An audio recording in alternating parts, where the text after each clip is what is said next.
On the island, everyone would be tended to in brand new institutions with pioneering facilities. Whether they were consigned there for humane punishment, healing, or relief, this was America. And here in America, we were going to do everything better. From the book Damnation Island, Poor, Sick, Mad, and Criminal in 19th Century New York by Stacy Horn. Welcome to Buried Secrets, a podcast about the paranormal, the occult, and weird and forgotten history. I'm Chris, and before we get into the second half of the conversation that Jen and I had about the Renwick Smallpox Hospital and City Hospital on Roosevelt Island, I just wanted to give a quick warning that this episode does talk a little bit more about some current coronavirus stuff. There are a few brief mentions of suicide, and we do talk a little bit about some kind of grim topics. If any of those topics are going to be hard for you to listen to, you can always tune in next week when we'll be talking about stuff that's a little more lighthearted. So, a little bit of history about the Charity Hospital. It had a bunch of different names. It was initially called the Penitentiary Hospital, then the Island Hospital, then the Charity Hospital, then the City Hospital. Wow. So a bunch of different names. There's this book called Damnation Island that talks about how in the mid-19th century, if you were poor and had syphilis, the only place you could be treated in New York City was the Penitentiary Hospital. So if you were poor, at least, you know. Yeah. So if you went in for medical care and they found out that you had syphilis, they sent you to police court. If you wanted treatment for your syphilis, you had to voluntarily commit yourself to the penitentiary for vagrancy. Oh my God. So they would arrest you, charge you with vagrancy, and they would send you to the hospital, which was at the top floor of the penitentiary. So then the police would decide how long your sentence was going to be, and you were treated like the rest of the criminals. You became an inmate of the prison so you could get medical care. Wow. That's ridiculous. It kind of, I was kind of floored when I read that. I found an article from Harper's New Monthly magazine in 1866 that, it makes it sound like some people, they just had to serve in the penitentiary as payment for medical care. The Island Hospital at that point was a branch of it, the hospitals being necessarily prisoners. Their cures affected, they served a certain term in the penitentiary as payment.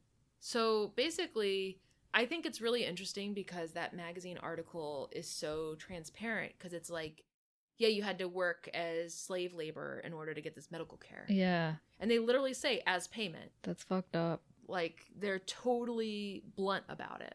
So even children had to go to jail to get care for syphilis. Oh my God. So you had to go to jail to pay for healthcare. Yep. Yep. I mean, this is one of those things where I'm like, actually, maybe people shouldn't read history because I don't want anyone to get any ideas about this. I mean, I feel like there are people who would do that today. Like they know that maybe they would get better healthcare and they would not be, on the street. So they, get arrested or they feel safer in prison for those reasons, but not for other reasons, right. Obviously.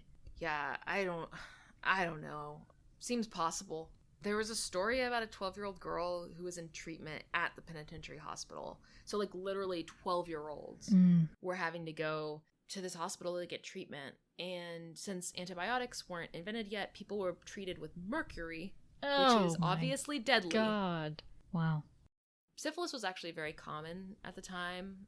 It's pretty interesting. In 1846, there was a doctor named Dr. William W. Sanger who was put in charge of the Charity Hospital. And he said, not everyone with syphilis is a criminal. Because at the time, I guess because it was a sexually transmitted disease, people felt that if you have syphilis, you must be a criminal. But you could be born with syphilis, if your mom had it.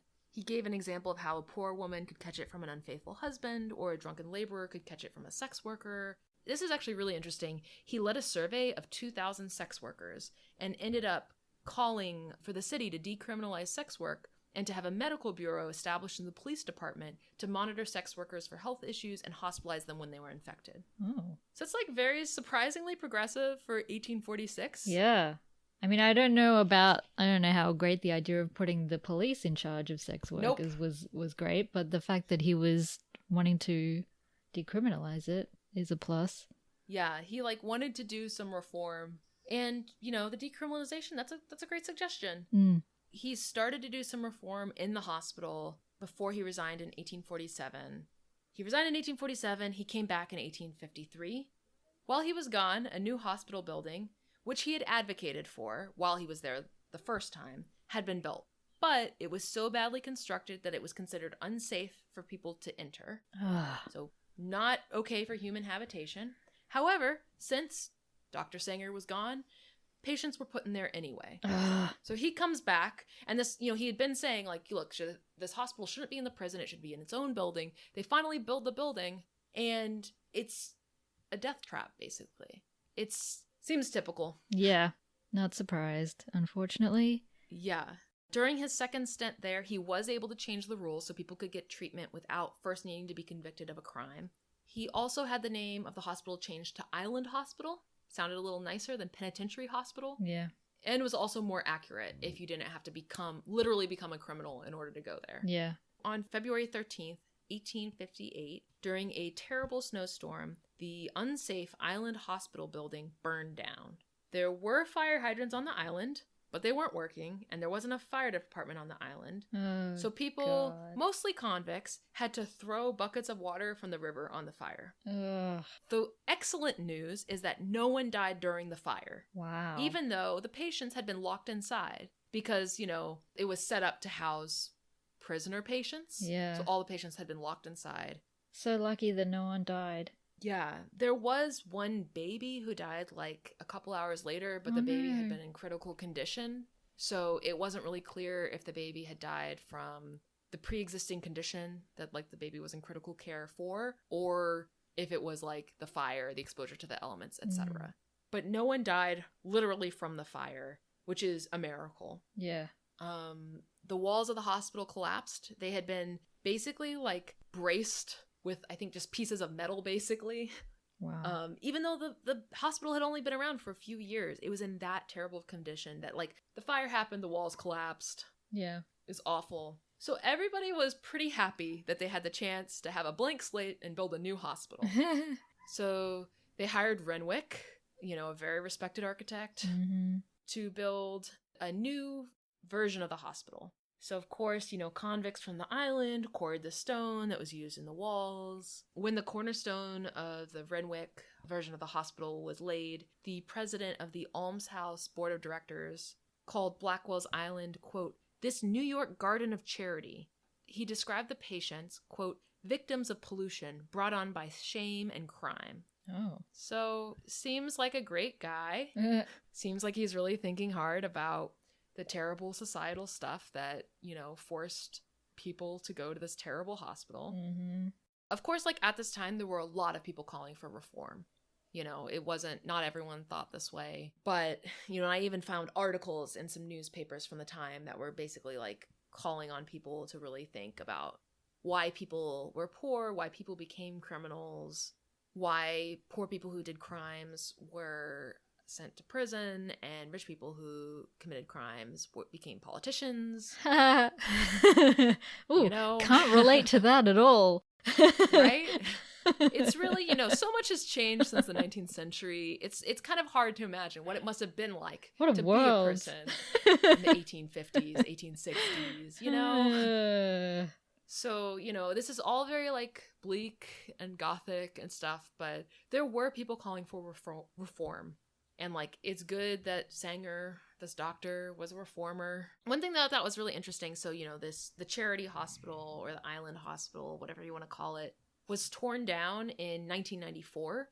It was just a ruin at that point. And I found a New York Times article from right before they tore it down. And the author describes the stone that it was made from as, quote, "a rough, dark gneiss that might have been used in a Dickensian prison." Oh. But interestingly, I found an article from the Episcopal Recorder in 1858, which is when the cornerstone was laid. It described the hospital as consisting of, quote, "pearl-colored stone quarried on the island."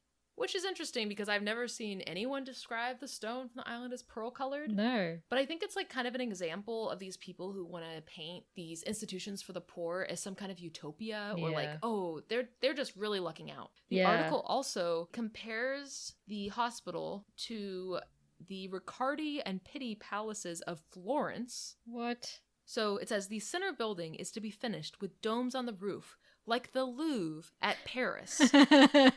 Totally similar. Totally the same thing, guys. Yep. And then that same article also says, the entire building, when completed, is estimated to cost about $150,000, a great deal of the expense being saved by bringing into requisition the labor of those on the island.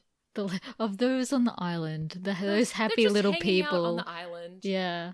They're so happy to help. Isn't it lucky that shouldn't they be grateful that we're giving them work? Right? So the hospital was supposed to cost $400,000 to build, which is $300,000 more than the one that burnt to the ground. Mm-hmm. So 4 times as much, but it ended up costing only $150,000, it seems, somewhere around there, because they used, prison labor. Yeah. I found an article in Harper's Weekly from 1859 that talks about kind of just this whole thing. To quote it, the burning of the old penitentiary hospital was a clear gain. It was a miserable building.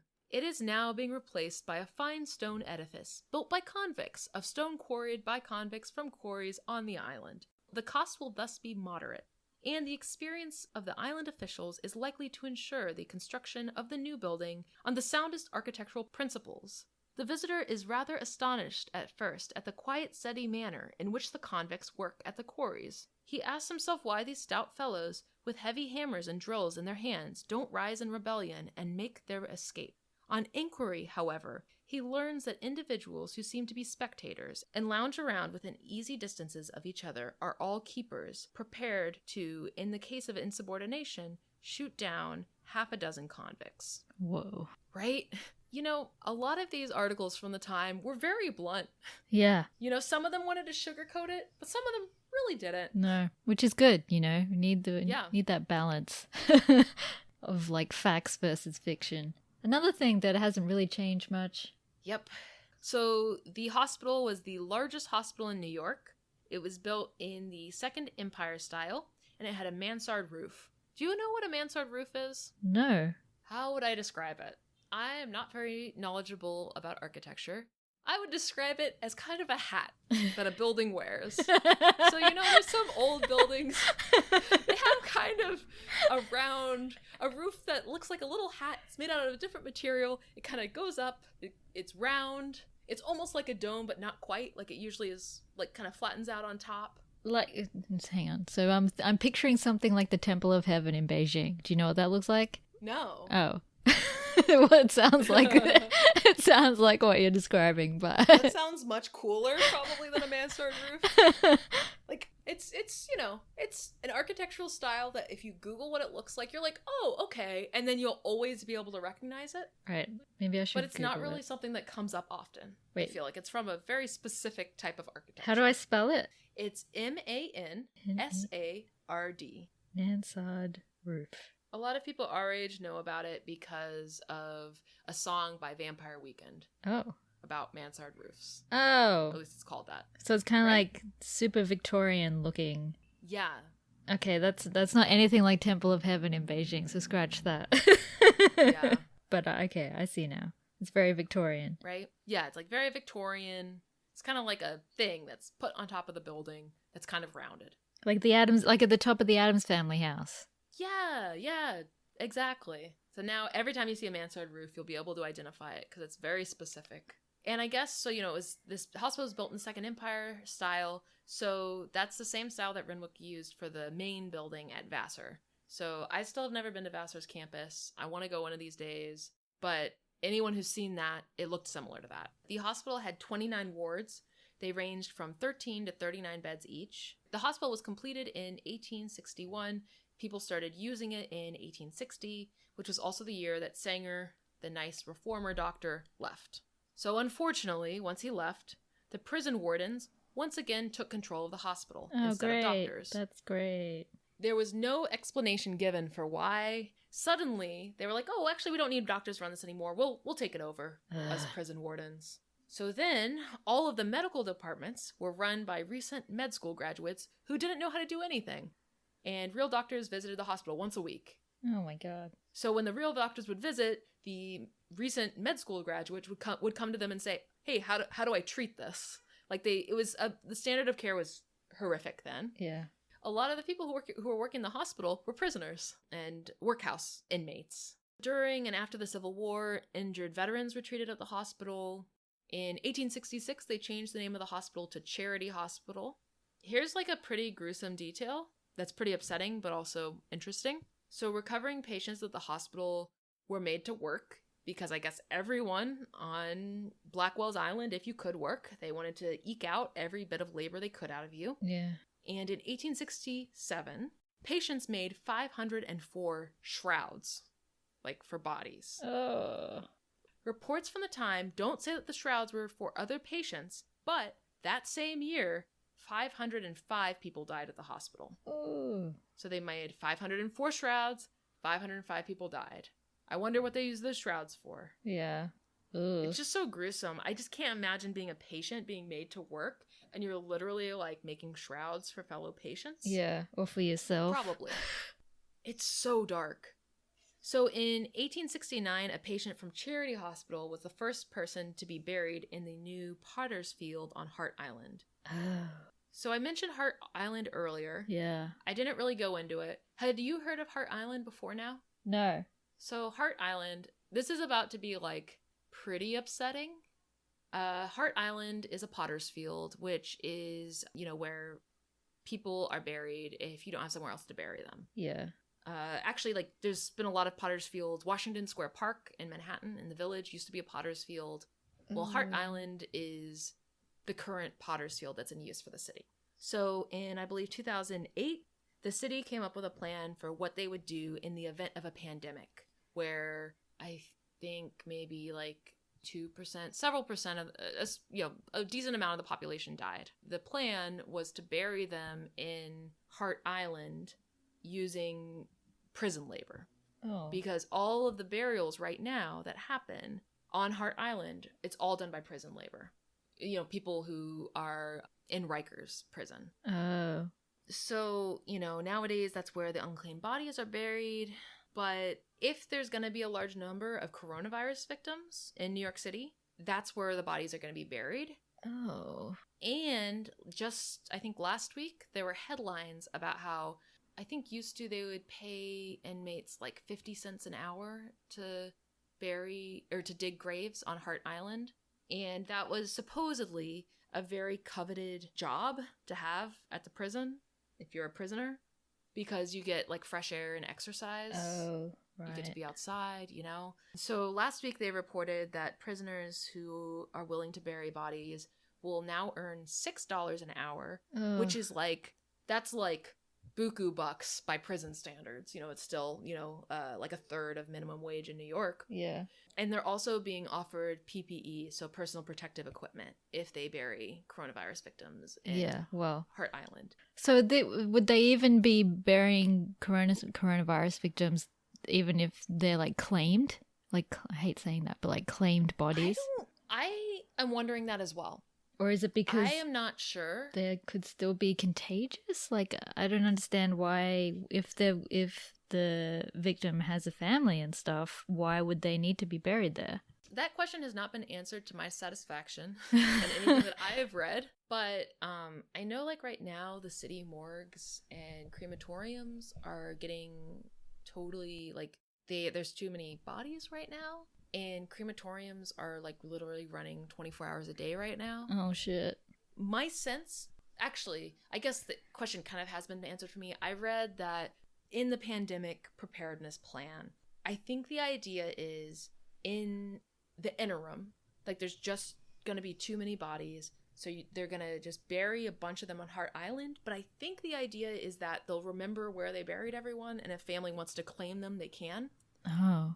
And actually, right now, you can claim your family members' bodies if they've been buried on Hart Island. Because you can't go visit them if they're there, right?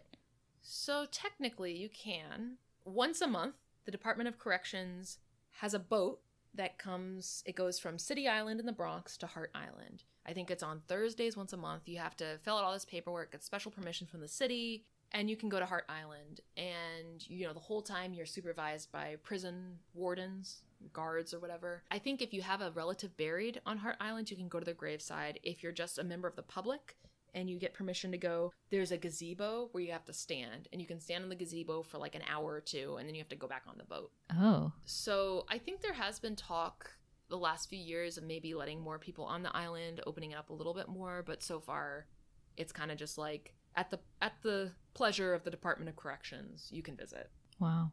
Again, like this is like a story that has, such a direct tie to some of the stuff that we're experiencing now. And I thought the only direct tie was going to be, oh, there's an infectious disease. It was a thing then.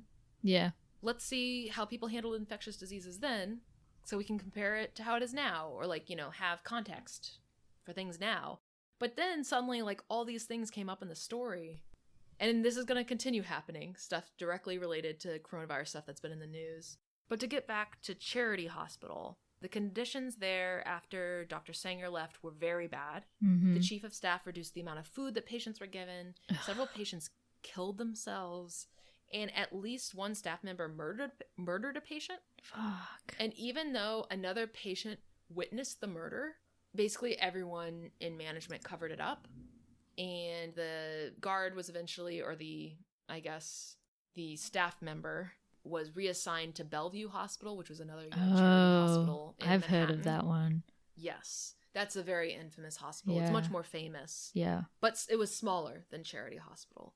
I mean, I guess it's more famous because it's still there. And I think there's a lot of stuff that's been said about Bellevue. But so the staff member was transferred to Bellevue, and then maybe like a year later or so, he was dismissed. But they were just fine with him murdering a patient. Yeah, no worries. Yeah. It's Jeez. awful. So soon after that, luckily, doctors were put back in charge of the hospital. Imagine. Right? What a concept. Doctors in charge of a hospital? Who would have thought? Yeah, and they installed heating and ventilation in the building. Wow. And as soon as enough nurses were trained at the nearby nurse school in the old Smallpox Hospital, the nurses started tending to the patients. They were really like nice and kind to the patients. Anytime any other member of staff committed any type of abuse, the nurses reported it immediately. And there were some good doctors at the hospital. I guess the chief of staff, Dr. Curtis Estabrook, who was from Canarsie, which is a neighborhood in Brooklyn, he was so beloved that the people of Canarsie tried to have the neighborhood's name changed to Estabrook. Oh, wow. Which I thought was like a fun anecdote. Yeah, good for him. A couple of years after the nurses' school was established, the British surgeon Joseph Lister, who's known for introducing and advocating for antiseptic surgery, visited Blackwell's Island, and he actually trained the medical staff on how to sterilize everything used in surgery. Wow. So Charity Hospital actually became known at that time for their adherence to sterilization, and they even had a special room for sterilizing items. Wow. So it's like the standard of care was really terrible for a long time. Yeah. But then there were some kind of like some nice bright spots in the late 19th century. When people were actually competent. Wow. Right? In those brief moments when people are competent. So in 1892, Charity Hospital was renamed City Hospital. And in 1957, City Hospital was relocated to Queens. Do you want to guess what City Hospital became? What hospital it became in Queens? Elmhurst? Correct. Oh, yay! Points for me. 100 points to Ravenclaw. Exactly. So it was moved to Elmhurst Medical Center, which is now like the symbol of the coronavirus pandemic in New York, America. I don't know, maybe the world at this point. Yeah, actually, I was talking to my mom and she saw news stories about it. She didn't know it was in Queens. It's so wild. I was thinking about this the other day. I was like, wow, the whole world is going to know about Elmhurst. Yeah. Like, she did not appreciate me telling her, oh, that's where I live. She was like, what? It's close. Yeah. Well, the one big thing that actually inspired me to start doing all of this research this week is that it's because of everything I've been reading about Elmhurst. Yeah. Because I was thinking about how we live right in between the ruins of the Smallpox Hospital on Roosevelt Island and the bustling center of our current pandemic, yeah, Elmhurst. So, City Hospital was the second oldest charity hospital in the city. It served the poor. Elmhurst Hospital Center also serves a lower income immigrant population. Mm-hmm. It's just wild. And just, I think the pandemic has really, like, at least for me, it's narrowed my world so much to, like, Western Queens. Yeah. And just thinking about how literally, Elmhurst Hospital is about a 45-minute walk away from where we live. And so is the ruins of the Smallpox Hospital on Roosevelt Island. Wow. They're both 45 minutes to maybe an hour from where we live. So we literally are in the middle of these two symbols of, like, medical care for the poor. Yeah. Facilities that are horribly, like, understaffed, poorly staffed, like, under-resourced, I guess is the word. Under-resourced. Blackwell's Island was all about poor people, immigrant people who were sent there mostly as, like, punishment. Elmhurst is an immigrant neighborhood, lower income neighborhood. Even in the late 70s, Elmhurst Hospital had a shortage of nurses and ICU beds. At one point in the 70s, 3 patients who were on respirators died. Wow. And there was actually a murder investigation to look into it. Oh. But doctors were like, we just don't have enough staff. We don't have enough beds. Yeah. We can't give people good medical care if we don't have the staff and the equipment we need to do it. And that was the 70s. Yeah. It's just like, what's old is new again or something. Yeah. History repeating. Exactly. And it's, like, so fascinating, but also so upsetting. Yeah.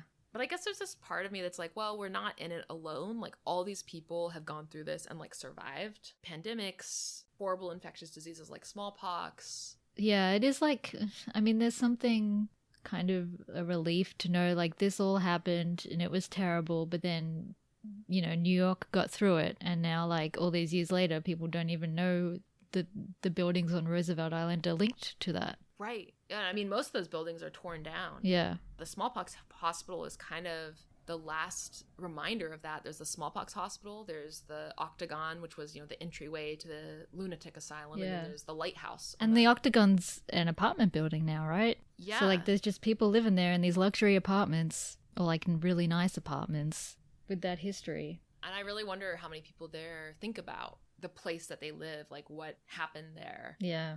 It's so interesting. But back to the history of Blackwell's Island, there's, we're now in 20th century, early 20th century.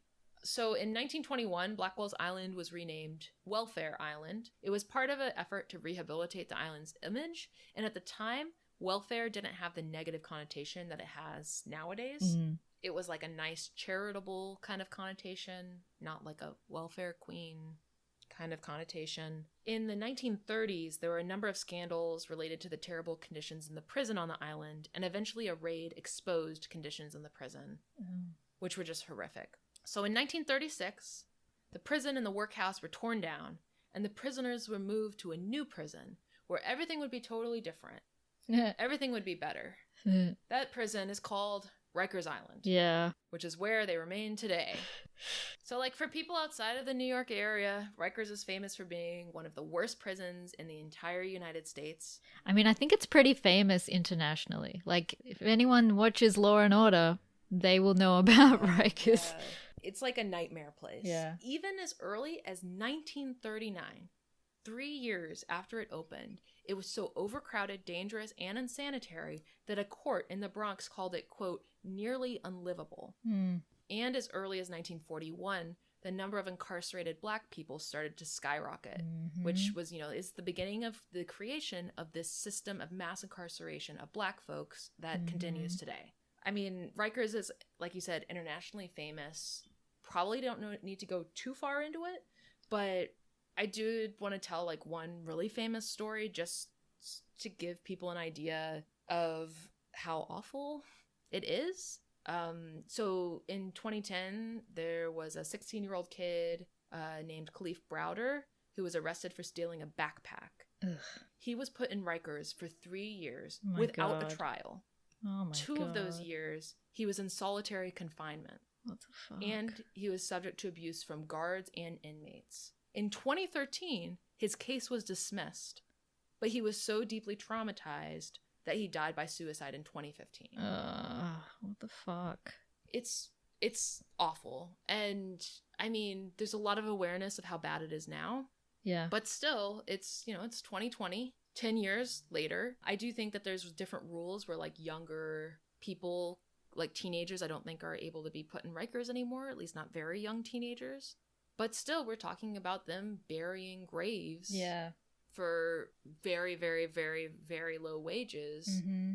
And also, right now, coronavirus is sweeping Rikers and other prisons. There's like, the sinks don't work. There's just no way for people to follow the guidelines to be safe and sanitary there. No, it's impossible. And so, in the 30s, they said, oh, we're going to really fix things this time. And it's maybe worse. I don't know enough about how prison was before then. Well, it can't be that much better if it's still so bad now. Yeah. So, an aside about Rikers and how far we need to go as a society. Yeah. But back to Blackwell's Island, or I guess now it's called Welfare Island in the 50s. So in the 50s, many of the hospitals were closed down. A lot of the island was abandoned. In the 60s, plans were made for housing development to be done there. And in 1969, residential development began. Most of the 19th century buildings were torn down so that they could build new construction. People started to move there. I know one of the goals of the housing there was that everything would be wheelchair accessible. Oh, wow. Which I don't know if that was successful, but that was the idea, at least in the 60s. And I do notice that a lot of stuff on the island does seem to be wheelchair accessible. Yeah, I actually do remember when looking for an apartment, looking at places on Roosevelt, and all of the buildings said that they were accessible. Which surprised me because in so many other listings I saw, like in Manhattan and in Queens, it did not say that at all. So I was wondering why that was. I thought it was because they were newer buildings, but guess not. I think it's both. They're newer buildings. So many buildings in New York are so old that it's like no one was even thinking about accessibility. Yeah. It makes sense, they were like, we have this opportunity to make this new, planned development. And it's on a place where there were a lot of hospitals. Because even in the 20th century, after the 19th century hospitals closed, there were still like new hospitals there. Yeah. So it makes sense that they would want it to be more accessible since it is a place where there were a lot of people in rehabilitation, like sick people, etc. So in 1973, Welfare Island was renamed Roosevelt Island, the name we call it today. Mm-hmm. One kind of interesting tidbit. So, the penitentiary was torn down in the 1930s. A new hospital was built on top of the former site of the penitentiary. That hospital was Goldwater Memorial Hospital, which started out as this beautiful modern hospital. But because of budget cuts, it became so bleak that when The Exorcist was filmed, they actually filmed part of it there. Because it was so grim. Wow. Goldwater Memorial Hospital was torn down in 2015, and it's now the site of a Cornell Tech campus. Oh. Where we've been. Yeah. Those fancy new buildings that are there. So you walk by those buildings and you are in South Point Park. Then you see the Renwick Ruin, the ruin of the Smallpox Hospital. And then there's the final park, Four Freedoms Park on the bottom tip of the island. So the only thing that's left from that time is that Smallpox Hospital on that part of the island. Wow. I wanted to talk a little bit about the ruin as well. Yeah. So, the hospital ended up abandoned. In 1972, a architect oversaw the shoring up of the hospital. So if you look at the shell of the Smallpox Hospital, you'll see these kind of wooden things bracing up the walls. That was put there in the 70s to literally prevent the walls from collapsing. Also, at that time, in the 70s, the old City Hospital, Charity Hospital, Island Hospital, whatever you want to call it, was still standing. Even though it wasn't a hospital anymore, it was, abandoned. It had been abandoned since the late 50s. And the architect, who was also looking at the ruin of the Smallpox Hospital, inspected the old City Hospital building and said it was in good condition. They planned probably to turn it into apartments, but they didn't guard the building, and vandals set a bunch of little fires in the building. It basically eventually destroyed the building, and the building was just left as a shell, much like the Smallpox Hospital. Kind of interesting because I know the building had been made to be fireproof. I guess if you light enough little fires in a building, it can clear it out. In the 60s and the 70s and the 80s, there were conversations about turning the old city hospital building into a landmark. But in 1994, the ruins were torn down because they were basically like, it's a huge building. It's going to be too hard to repurpose. Yeah. So after tearing down that hospital, they saved the stones and they actually used them when building South Point Park, which is the park near there, near the Smallpox Hospital ruin. During the 70s, the Smallpox Hospital fell into really bad disrepair. They tried to preserve the exterior walls, but they didn't really try to attempt to prevent the collapse or decay of any of the rest of the building. They were like, let's save the walls, but let's let the roof collapse and the floors collapse. Basically now, all you can see are the exterior walls, which are made of, that gray, nice stone. I guess there's like a brick foundation. On the inside, there were wooden floors, but they've almost completely rotted through. Several of the stories have collapsed. It's behind that chain link fence. Yeah. It's propped up by those lumber struts. In 2007, part of the remaining ruins, the north wall, actually collapsed. There's the beautiful new park, Four Freedoms Park, that was built on the southern end of Roosevelt Island. Apparently, supposedly, there's a $4.5 million restoration project planned for the ruins of the Smallpox Hospital. Oh. But I haven't been able to find details aside from the fact that there's money set aside for it. But that's not enough money to do much for it. No, is it just to for upkeep and stuff like that, or they want to turn it into something else? They keep calling it a restoration project. Yeah. And for me, what I would like to see happen is for it to be stabilized enough to be able to be part of the park. Where people could walk inside the walls of the hospital and look at it and go up to the hospital. That would be really cool. And I hope that's what they mean. Yeah. But I don't know that that's enough money to stabilize it that much. Yeah. 4.5 million doesn't seem like enough. For a while, a few years ago, I remember there was talk about maybe tearing down the ruins of the hospital. And at one point, I'd even heard something that made me think it had been torn down. And I was really bummed out because at that point, I had never seen the hospital. At that point, I had only explored the north part of Roosevelt Island because I really liked the lighthouse. But luckily, they decided not to tear it down. That would have been really sad. That would have been one of the last pieces of that part of the island's history that's left. Yeah. I'm glad that they didn't do that. Yeah. Once all of this pandemic stuff is over, I really want to go and do an Estes session, see if we can talk to some of the former residents of the island. This history is it's so interesting. It's so dark. It's so Gothic, literally, buildings are Gothic, but also, in tone. Yeah.